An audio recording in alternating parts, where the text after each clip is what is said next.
Assalamualaikum and hi everyone. So today, me and my group members will be sharing about infertility issue in Malaysia to all of you. Our team consists of MARDHIAH, FATHINI HUMAIRA, UMAIMAH SYAZIYAH, NASREEN AFRINA and me myself, ILLYA SOFEA. So, you guys must be wondering, what is infertility? Infertility is a disease of the male or female reproductive system defined by the failure to achieve a pregnancy after 12 months or more of a regular unprotected sexual intercourse. Infertility affects millions of people and has an impact on their families and also communities. It is stated that approximately 1 in every 6 people of reproductive age worldwide experience infertility in their lifetime. So, this is the overview statistic of infertility in Malaysia. Malaysia's infertility rate is estimated to be between 10% and 50% for couples of reproductive age of 14 to 45, which is higher than the global rate of 7.4%. From the statistics shown, we can see that the fertility percentage had dropped from 2.2% in 2012 to 1.6% in 2022. That means we can say that there are lots of infertility cases going on nowadays in Malaysia, and we, as a society, need to join hands together to take note on this matter seriously, as it is a big concern to all of us. As had been mentioned before, Malaysia's infertility rate is estimated to be between 10 to 50% for couples of reproductive age, impacting their dreams of starting or expanding a family. Thus, understanding the factors that contribute to infertility is vital for developing effective treatments and offering support to those in need. Now, we will explore the primary factors contributing to female infertility, including polycystic ovary syndrome PCOS and endometriosis. Polycystic ovary syndrome or PCOS is a condition in which a woman's ovary and in some cases adrenal gland produce more estrogen than normal. Estrogen is the male hormone. High level of this hormone interfere with the development of ovarian follicles and release of eggs during ovulation. As a result, cysts can develop within the ovaries and fertilization will be interrupted. Statistics say that more than 1 in 10 women suffer from endometriosis. So, what exactly is endometriosis?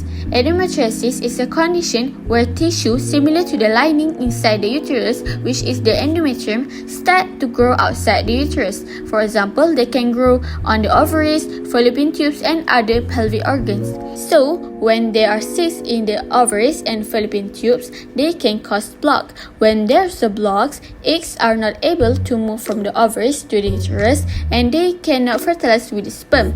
Thus, fertilization will not occur and can cause infertility in female. As can be seen in endometriosis diagram, there's a lot of tissue that grow outside the uterus, such as on the fallopian tube and also on the ovary. In polycystic ovary, we can see there is interfere of development of ovarian follicle and release of eggs during ovulation. Infertility is often perceived as a predominantly female issue, but the reality is that male factors contribute to nearly half of all infertility cases. Now, let's look at the first factor of infertility in male, which affecting around 10 to 50% of males around the world, which is varicocele. Varicocele occur when blood pools in the veins rather than circulating efficiently out of scrotum. This can cause poor development of testicle and causes oligospermia, which is low sperm production. This can lead to infertility in male. The next factor of infertility in male is ejaculatory duct obstruction or EDO. The ejaculatory duct play a crucial role in transporting semen from the seminal vesicle and vas deferens into the urethra during ejaculation. When obstructed, semen cannot properly exit the body, leading to issues with fertility such as zero sperm count or azoospermia. The background treatment and the procedure involved. Background treatment. The egg travels to one of the fallopian tubes. Sperm enters the vagina and travels through the cervix and uterus, then to a fallopian tube. After a few days, 3 to 5 days, the fertilized eggs move to the uterus and attaches to the endometrium, where it grows and develops until the birth of a baby.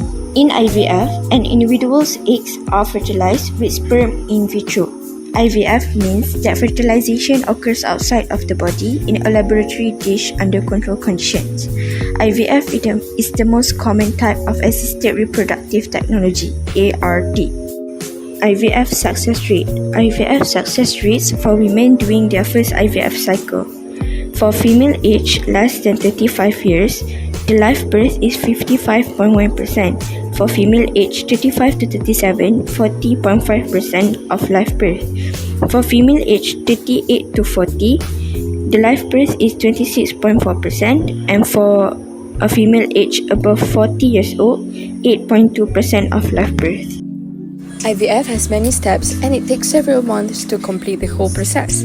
The first step is the ovarian hyperstimulation. Patient will take medication that makes several eggs mature and ready for fertilization. In this process, patients may get regular ultrasounds or blood tests to measure hormone levels and keep track of egg production. The second step is egg retrieval.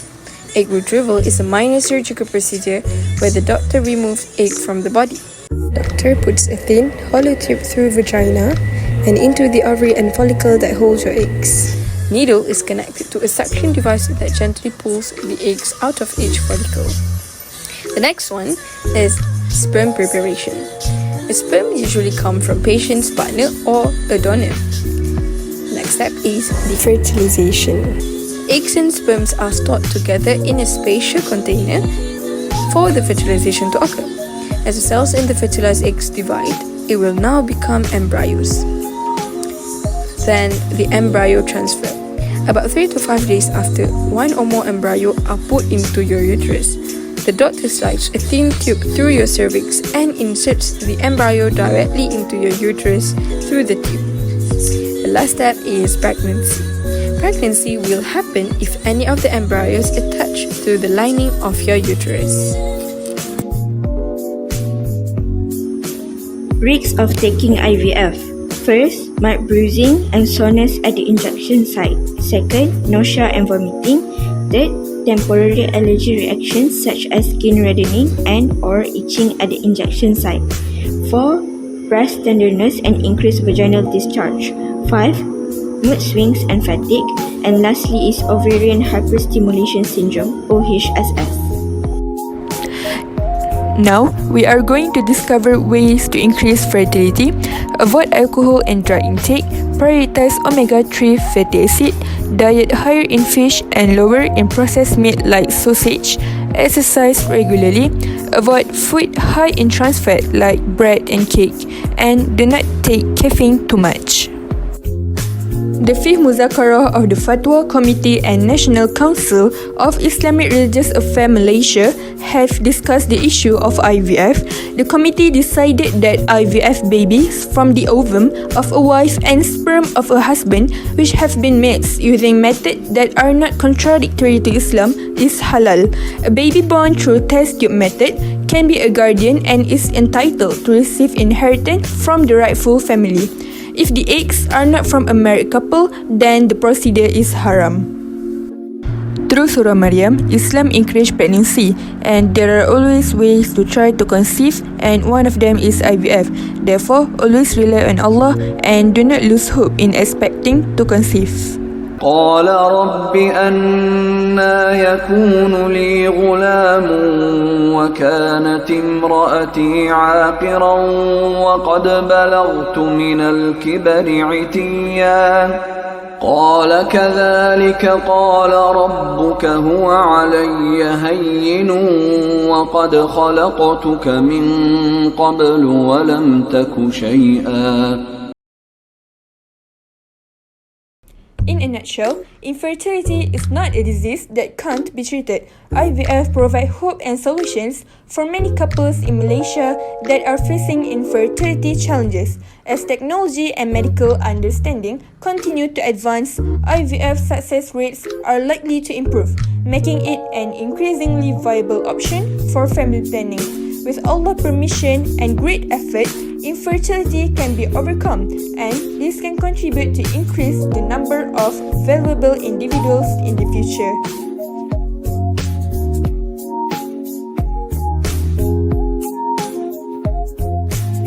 Thank you for staying till the end.